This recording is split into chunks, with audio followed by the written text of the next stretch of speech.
Bermuda government appeals a court ruling that returned marriage rights to same-sex couples. Our top story in Caribbean Newsline for Thursday, July 5th. From the CMC News Center in Bridgetown, I'm Nicole Best. Good evening.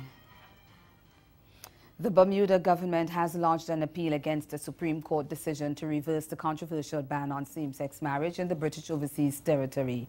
The Ministry of Home Affairs said on Thursday it had started proceedings against Chief Justice Ian Crawley That's June 6th landmark ruling that declared parts of the newly introduced Domestic Partnership Act invalid. Home Affairs Minister Walton Brown, who introduced the legislation in the House of Assembly, said the government was looking forward to having the matter heard by the Court of Appeal. Justice Cowley ruled last month in favor of gay Bermudans Rod Ferguson and Mary Ellen Jackson, who claimed the legislation was unconstitutional. The Chief Justice found it was inconsistent with provisions in the Constitution giving the right to freedom of conscience and outlawing discrimination on the basis of creed.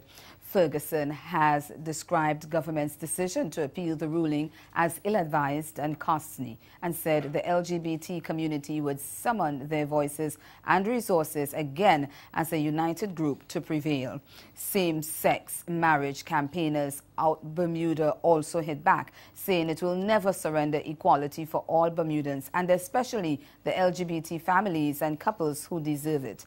The controversial Domestic Partnership Act was passed by the House and the Senate last December to reverse a Supreme Court ruling in May last year, which enabled gay couples to marry. The law revoked the right of gay couples to marry and offered them legally recognized civil unions instead. CARICOM's newest leader has warned that time is running out on getting buy-in from Caribbean people for the single market and economy. In her maiden speech as CARICOM heads of government gathered for the opening of their 39th annual regular meeting in Jamaica on Wednesday, Barbados' Prime Minister Mia Mottley said people of the region should not have to jump through hoops to get the benefits of integration. She said they must be allowed to own the movement, especially the youth. They will not wait another decade for us to turn up for them. They will not easily forgive us for any further procrastination or lack of courage. And whether it is coming from Prime Minister Mitchell or Prime Minister Brown or myself, the truth is time is running out on us. And if we are truly to integrate our people, then this is what Caribbean people expect us to do. But they expect that this time round, they must own it, and they must control it, and they must promote it. Mottley says having a single domestic space for hassle-free region travel is a good place to start to get buy-in from citizens. Similarly, a single domestic space for hassle-free travel presupposes a single domestic space for transportation. And I think we have reached the point where to talk anymore about how difficult it is to move from country to country and to do nothing is an exercise that if I were not in decent company, I would find a different word to describe it.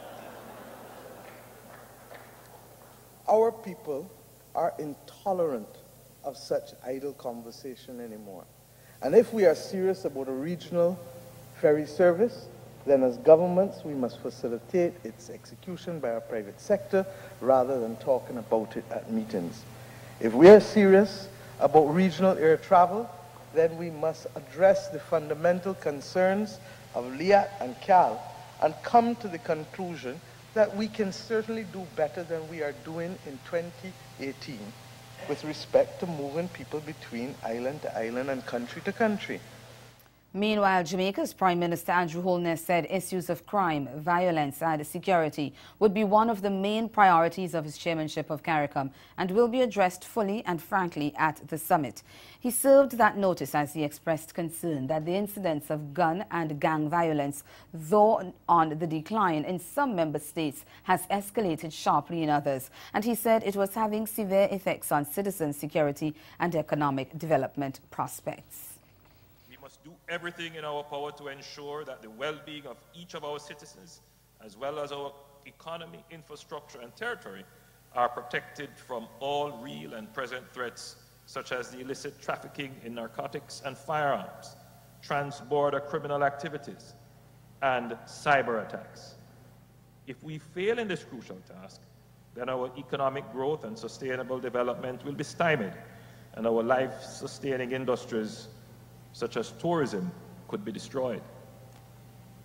These challenges transcend borders and are difficult, if not impossible, for any one country to solve or surmount alone. A synergetic approach is therefore required through increased vigilance, information sharing, and networking among member states and our international development partners. And the outgoing chairman of CARICOM, Jovenel Moise of Haiti, has advised his counterparts to stick together for the benefit of the integration process. He said a strengthened CARICOM could be a source of balance in the hemisphere. Moise called on his colleagues to redouble their efforts and devote time to the priority issues on the agenda, particularly the implementation of the CARICOM single market economy.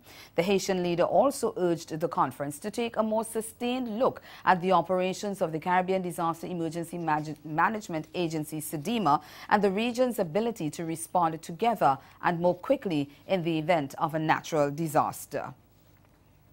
St. Vincent and the Grenadines Prime Minister Dr. Ralph Gonsalves is not very optimistic about the timeliness of some of the recommendations of the CARICOM Review Commission, which was led by former Jamaica Prime Minister Bruce Golden. The commission was set up to evaluate the effects of Jamaica's membership in CARICOM on the basis of economic growth and development, with particular reference to trade in goods and services, investment, international competitiveness, and job creation.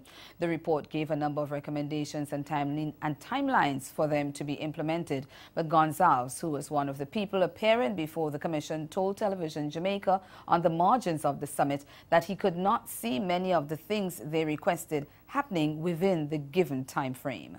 I don't think you're going to have complete freedom of movement of labor in the 5 years he's talking about, and I don't think you're going to have full free convergence of currency within 5 years either. So I don't think those are the things that are going to happen within the 5 years. But I think there are many important single market issues which I see them on the agenda, which we could address and address with urgency to have sorted out. In addition, of course, to functional cooperation matters and foreign policy coordination and security coordination. Guyana's Attorney General Basil Williams has hinted that the country may not abide by CARICOM's decision if regional leaders meeting in Jamaica choose to support decriminalization of marijuana. We get the details in this MTV News report. In Jamaica will discuss and decide to decriminalize or not to decriminalize marijuana after placing the issue high on its agenda. The decision will come after careful consideration of the report of the Regional Marijuana Commission, RMC.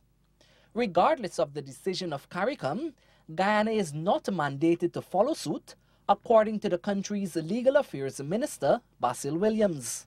I have chaired the Legal Affairs Committee of CARICOM, and matters come before CARICOM, and different countries take different issues with them. You know, long some issues are there before CARICOM for 10 years because of other countries not signing on. You know, Jamaica doesn't sign on, Trinidad doesn't sign on. You know, so if Guyana doesn't sign on. The Attorney General told the media operatives that Cabinet is yet to discuss the issue of decriminalizing marijuana, despite there have been repeated calls, especially from the Rastafarian community, to legalize the small portions.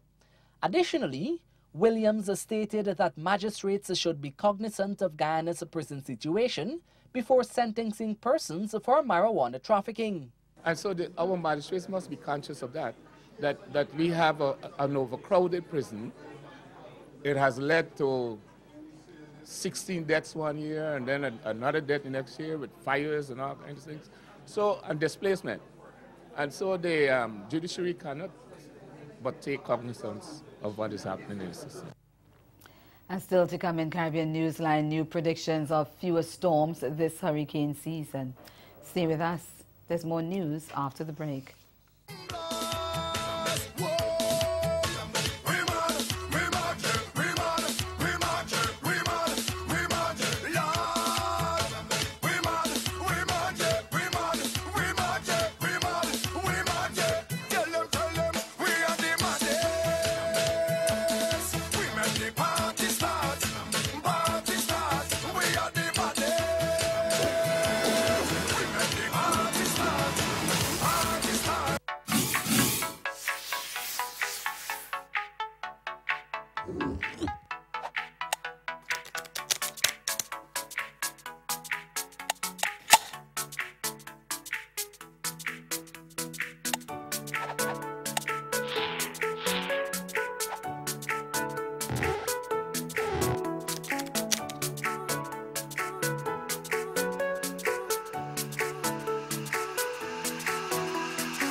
The Caribbean should see fewer storms, and the chance of a major hurricane hitting the region is significantly less than it was when the 2018 Atlantic hurricane season began on June 1st. And that's according to the latest forecast released by the meteorologist Phil Klotzbach and his team at the Colorado State University. They predict there will be a total of 11 storms, with 4 becoming hurricanes and only 1 of them developing into a Category 3, 4 or 5 hurricane. In its April forecast, the experts said there would be 14 named storms, 7 of which would develop into hurricanes, 3 of them major. Then at the end of May, although the predicted number of storms remained the same, it was forecast that 6 would become hurricanes, 2 of them major. Last year, there were 17 named storms, 10 hurricanes and 6 major hurricanes, including Hurricanes Irma and Maria, which devastated parts of the Caribbean.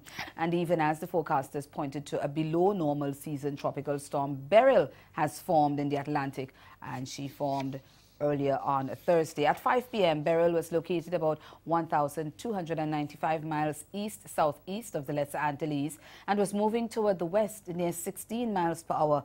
Maximum sustained winds have increased to near 50 miles per hour with higher gusts.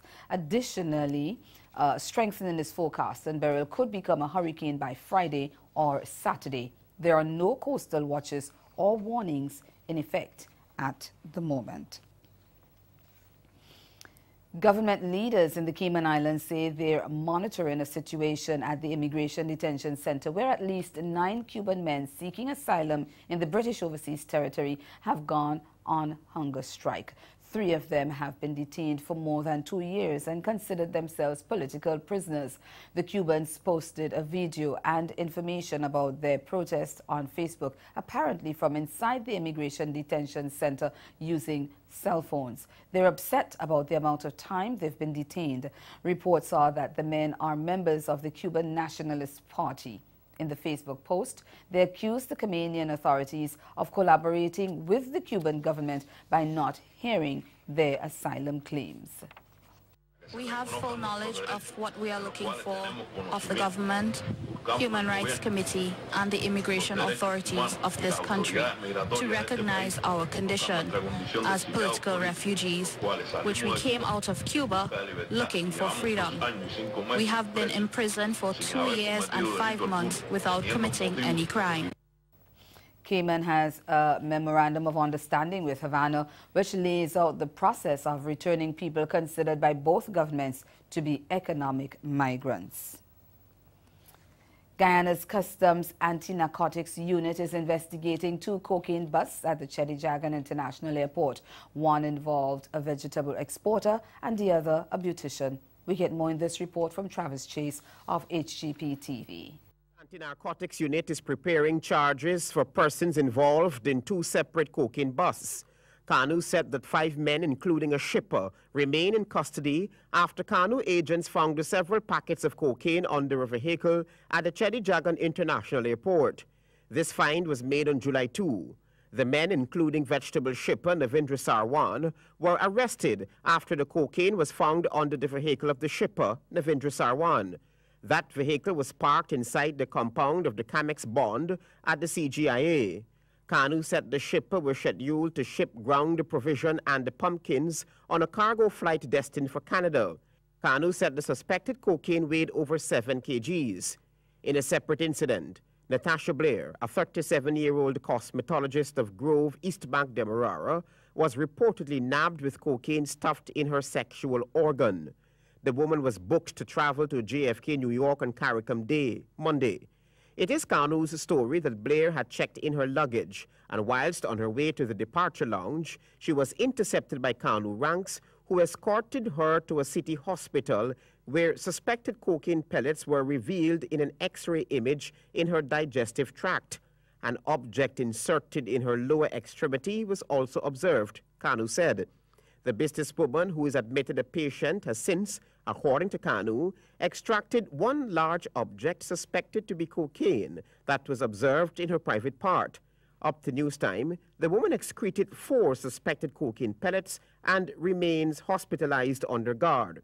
Blair is the mother of an 11-month-old baby girl with whom she was traveling when she was intercepted. The baby has since been handed over to her grandmother, Kanu said. Kano is now searching for the suspect's child father, Shorin Stobie, also known as Kong, whose last address is Roxanne Burnham Gardens, Georgetown. And ahead in Newsline Sport, West Indies appear on course for victory in the first test against Bangladesh. Stay with us. Sport is next. This hurricane tip comes to you compliments the Caribbean Disaster Emergency Management Agency and the Caribbean Media Corporation. Be prepared. Ensure that you store the following items in your hurricane kit: adhesive tape, baby products, bandages, female sanitary products, household pesticides, antibiotic, and antiseptic ointment, medication being taken, tweezers, toilet paper, scissors.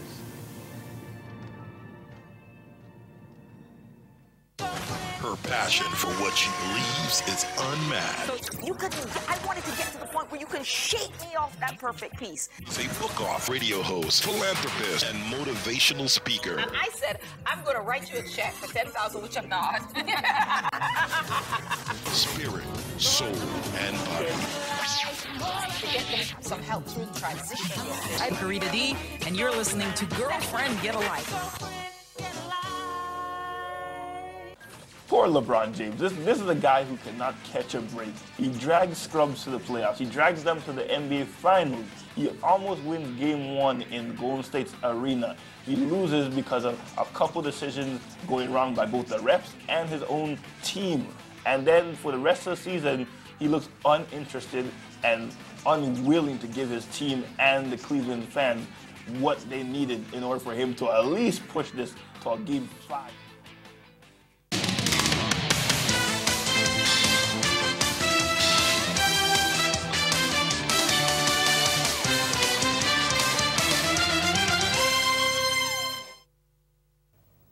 West Indies could be wrapping up things up. That's inside 3 days of the first test against Bangladesh after a superb spell by fast bowler Shannon Gabriel left the visiting side reeling on 62 for the loss of 6 wickets at North Sound, Antigua on Thursday.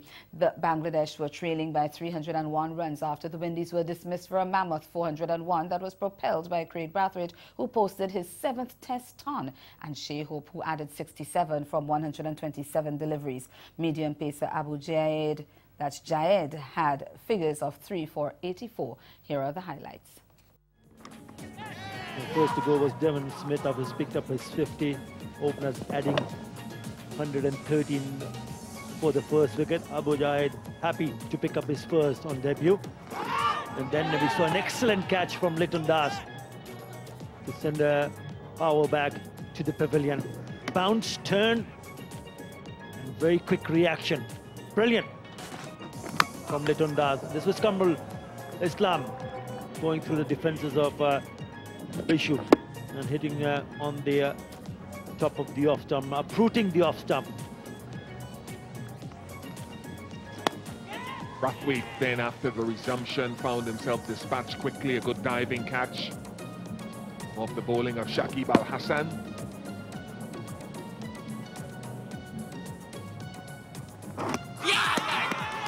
And then Ruston Chase is having a lean time in the last few series.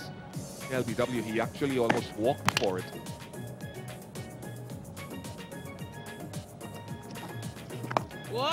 Next man to go was Shane Dowrich. Umpires consulted and it went up to the television umpire to confirm it was off the boot and not off the ground as the umpires initially felt with their soft signal of not out. Mehdi Hassan was maintaining a really good line and length, and he forced the batsman just to come onto forward, just the bottom part of the handle, and an easy catch to Litton Das. He was having a really good time with the ball, Mehdi Hassan. This time Kamaro's trying to play that and completely missing the line, and would have gone on to hit the stump.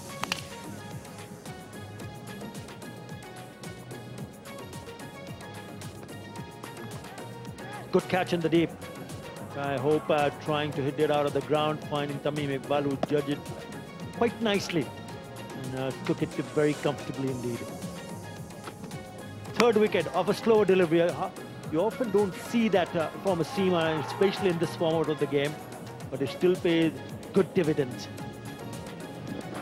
Well disguised slower delivery. And an easy catch for the captain Shakib Al Hassan to finish things off.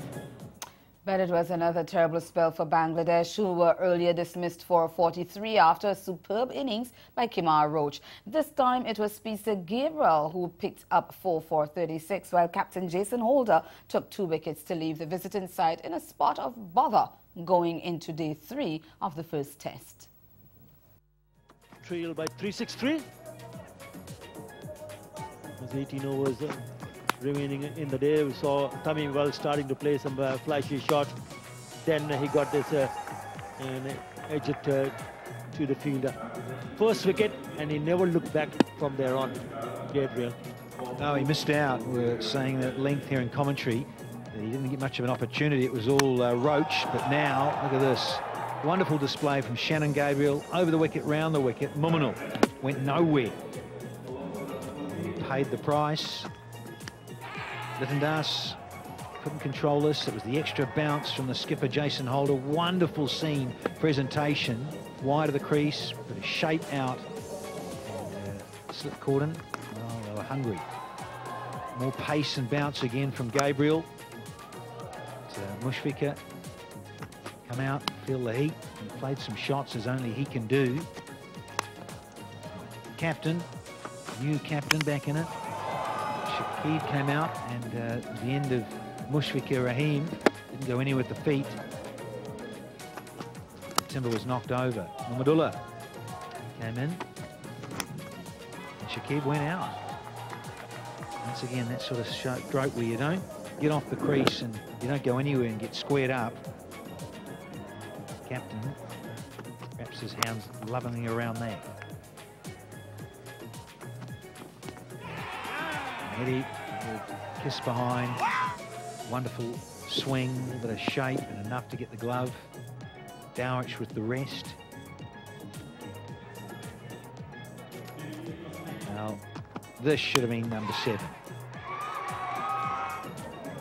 Transgressed the front line did Miguel Cummings after he was so desperate to have a go. Stuart Law's face says it all. And yet, close of play. And 2 cricket commentators have weighed in on the decision by the International Cricket Council to introduce a World Test Championship and a One-Day International League as part of its Future Tours program from 2018 to 2023. Fazir Mohammed and Philo Wallace gave mixed reactions to the championships, which seek to regenerate interest in the longest version of the game. TV6's Vinod Nawani spoke with the revered analyst and the former cricketer about the new idea. There are many who believe Test cricket is dying, with the white ball and coloured clothing formats taking over the show. The International Cricket Council has come up with a new experiment, the Test Championships in 2019 involving 9 Test nations. But is it a good move by the governing body for the sport? Yeah, I think it's a good format for ICC. ICC is looking to raise the bar Test match cricket. Over the years, we've been told that Test match cricket is dying, and we continue to see the bigger teams play among themselves and hardly get to play against those bottom-ranked teams. So what ICC has decided to do, in my opinion, is to just have a common ground for which each Test-playing nation to play off. And come 2019, the lower-ranked teams, when they get to play against the higher-ranked teams and they beat those teams, then they'll get more points. Even if they draw, the lower-ranked teams draw against the higher-ranked teams, they get more points as well. Having said that, cricket commentator Fazir Mohammed doesn't believe that the Test Championships can make fans gravitate towards the longest format of the game. I think Test cricket will not be saved by the Test Championship. It will make a difference as far as bringing some context and some relevance to all of the Test series being played. Test cricket is only going to be saved when the cricket is more competitive. India, England and Australia essentially controlling the revenue in the game and controlling the decision-making process in the game. So now you have a situation where the gap between the top nations and the lesser nations is wider and wider. So the cricket is less competitive. Who wants to go and watch cricket where you basically know long beforehand who is going to win? Stay with us. We'll be right back.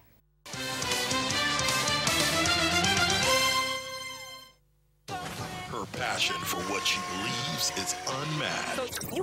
I wanted to get to the point where you can shake me off that perfect piece. She's a book-off radio host, philanthropist, and motivational speaker. And I said, I'm going to write you a check for $10,000, which I'm not. Spirit, soul, and body. To get some help through the transition. I'm Karita D, and you're listening to Girlfriend Get a Life.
And that's Caribbean Newsline. For news and sport around the clock, subscribe to CarnaNews.com. For more of our programming, log on to CariVision.tv and subscribe to CariVision's YouTube channel.